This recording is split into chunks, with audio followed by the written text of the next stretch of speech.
We're going to get started on lesson 11.8, which is surface area and volume of spheres. This is actually fairly straightforward. There's two formulas here, and they're going to be given to you verbatim on your next assessment, which is the Chapter 11 test, which is the last one of the semester prior to the final exam. The first one is going to be the surface area of a sphere, which is equal to 4 times pi times the radius squared. Okay? Actually, this guy doesn't need to be in parentheses. 4 pi r squared. Let's actually talk about how to find that radius. I'm going to do a little auto shape here. I'm going to give you a little directed draw here. So what I have here is a circle, and here's how you draw a sphere.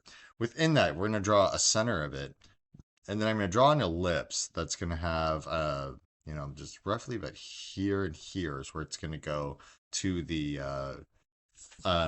diameter that I'm going to make horizontally. So from these points on the left and right, I'm going to make a kind of a half ellipse on the bottom, but then when I go back for the top part of the ellipse, I'm going to do a little dashed line to kind of give this like illusion of perspective, right? Like we're seeing see-through. Now, here from the center of this thing to a point, on the sphere. Hard time drawing here, guys. This is actually considered the radius. Now, this equator circle you see that goes around, is I kid you not, this is the dumbest thing in terms of names. It's literally called the Great Circle. I know, it sounds like we're in the land before time, the Great Circle. But that's just what it is, and that's what mathematicians call it. So, if we're going to find the surface area, oh, I forgot. Let's actually do one for a hemisphere, which is a half circle, okay? Or half sphere, that is. And that's just going to be literally half of 4 pi r squared. But you have to think about the following. You have to add back, there's a lid, right? So if you only did the top of it, like if you're going to cut the earth in half, it wouldn't be hollow. If you cut it in half, you have that entire bottom like shell, but then there's still that middle like molten portion of it that's going to be a circle. So you have to add back that area of that circle, which is pi r squared. So we have 2, right? Pi r squared plus pi r squared, which is effectively 3 pi r squared. That 0 there, by the way, is just random. Get rid of that. Sorry. Okay. So, we're going to find the surface area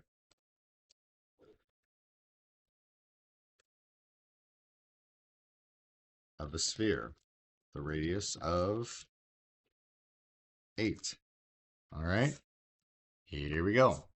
Surface area is equal to 4 pi r squared, which is equal to 4 times pi times, in this case, 8 squared. So 4 pi times 8 squared is 64. Oops, sorry. And 4 times 64, according to my calculator, is 256 pi. It's going to be units squared. All right. We're going to find the surface area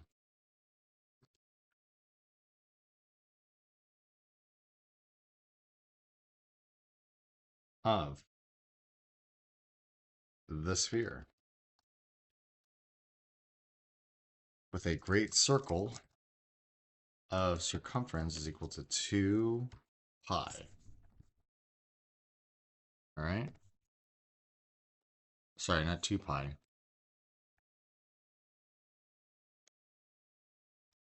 12 pi. All right. So, how do we do it? Well, the circumference is equal to 12 pi. That means that the diameter would be equal to 12, right? Because circumference is equal to pi times diameter. So that means that the radius is half the diameter, which is 6.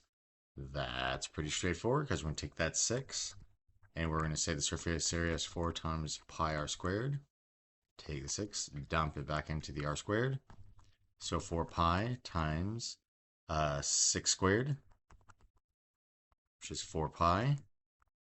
times 36. 4 pi times 36. 4 times 36 is 144 pi units square. Okay. Next, we're going to take the volume of a sphere. The volume of a sphere is just going to be 4/3 pi times the radius cubed. All right. So I'm not going to get too cute with this. We're just going to do 2 more examples here. One where we're going to give you the radius and you're going to figure it out. One where I'm going to give you the actual surface area and you're going to find the volume from there. Okay. So let's find the volume.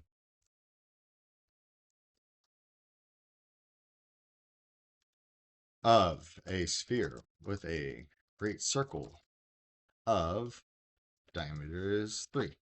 Okay. If the diameter is 3, the radius is equal to half that, or 3/2, which we're going to take 4/3 times pi times 3/2 to the third power.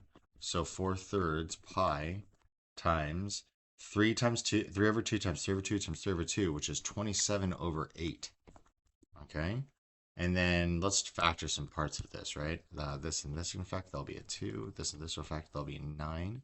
So I'm going to have 9/2 pi units, and these are cubic units that we measure in. Okay. Last but not least, last example. The surface area of a sphere is 324 pi units squared, and we're going to find the volume of the sphere. And I did say pi, but I don't have that little keystroke for pi down, so here you go. Write it in right there. Okay? So, if that's the case, surface area is equal to 4 pi r squared, and I know my surface area, it's going to be this number in here. I have 324 pi is equal to 4 pi r squared, and divide both sides by 4 pi. That's going to factor, right? Pi and pi are going to factor. 324 is going to be 81 is going to be equal to r squared, so 9 is going to be my r. I take my r and plug it into the volume is equal to 4/3 pi times that radius cubed. So 4/3 pi times 9 to the third power. So 4/3 times pi times, and this is going to be in 81, right? 9 to, ooh, I'm lying, guys. I need to use a calculator. I'm just guessing and put this thing in my head. I know that's not the case. Watch. 9 raised to the third power is 729, right? So this is my 729, which of course is divisible by 3, right? 7 plus 2 plus 9, divisible by 3 is 243. So 4 pi times 243, and then I multiply the 4 times 243, and that will give me 972. And this will be 972 pi units cubed, because it's volume. All right, that's it, Saintsman. Have some good fortune.